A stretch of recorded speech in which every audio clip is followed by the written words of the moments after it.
सीता मैया राजा जनक की पुत्री थी। वास्तव में माता सीता का जन्म धरती मैया से हुआ था, इसलिए इनका एक नाम भूमिजा भी है। सीता मैया का जीवन साधारण नहीं था।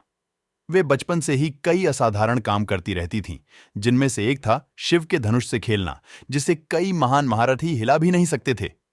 यह शिव धनुष पृथ्वी के संरक्षण के लिए भगवान विश्वकर्मा ने बनाया था, जिसे भगवान शिव ने भगवान परशुराम को दिया।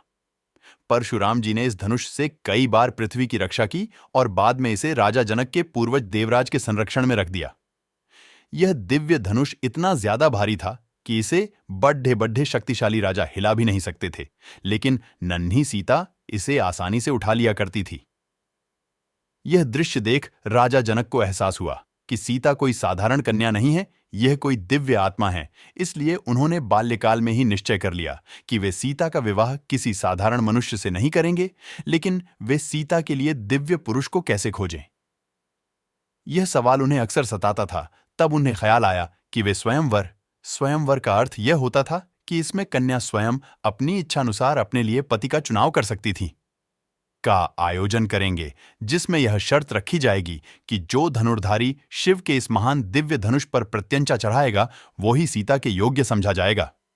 शर्त के अनुसार सभी राज्यों के राजाओं को स्वयंवर का निमंत्रण दे दिया गया। यह निमंत्रण अयोध्या भी जाता है, लेकिन अयोध्या के राजकुमार रामगुरु वशिष्ठ के साथ वन में रहते हैं और वहीं से एक सभा दर्शक के तौर पर स्वयंवर का हिस्सा बनते हैं। प्रतियोगिता शुरू होती है। कई बड्ढे बड्ढे राजा उठकर आते हैं, लेकिन शिव के उस दिव्य धनुष को हिला भी नहीं पाते। यहां तक कि इस स्वयंवर में रावण भी हिस्सा लेते हैं और धनुष को हिला भी नहीं पाते। यह देख राजा जनक को अत्यंत दुख होता है। वे कहते हैं कि क्या इस सभा में मेरी पुत्री सीता के योग्य एक भी पुरुष नहीं है?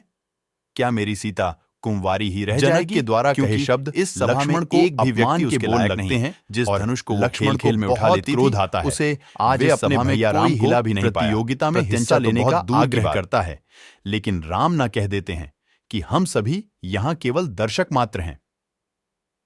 राजा जनक के ऐसे करुण वचन सुनकर गुरु वशिष्ठ राम से स्वयंवर में हिस्सा लेने का आदेश देते हैं। गुरु की आज्ञा पाकर श्री राम अपने स्थान से उठकर दिव्य धनुष के पास जाते हैं। सभी की निगाहें राम पर ही टिकी जाती हैं। उनका गठीला शरीर, मस्तक का तेज सभी को आकर्षित करता है। श्री राम धनुष को प्रणाम करते हैं और एक झटके में ही उसे उठा लेते हैं, और जैसे ही प्रत्यंचा चढ़ाने के लिए धनुष को मौद्दाते हैं, वह टूटकर दो हिस्सों में गिर जाता है। इस प्रकार शर्त पूरी होती है और सभी तरफ से फूलों की वर्षा होने लगी।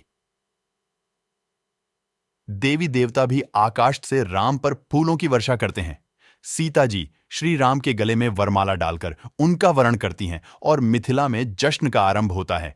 लेकिन धनुष के टूटने का आभास जैसे ही भगवान परशुराम को होता है, वे क्रोध से भर जाते हैं और मिथिला की उस सभा में आ पहुंचते हैं।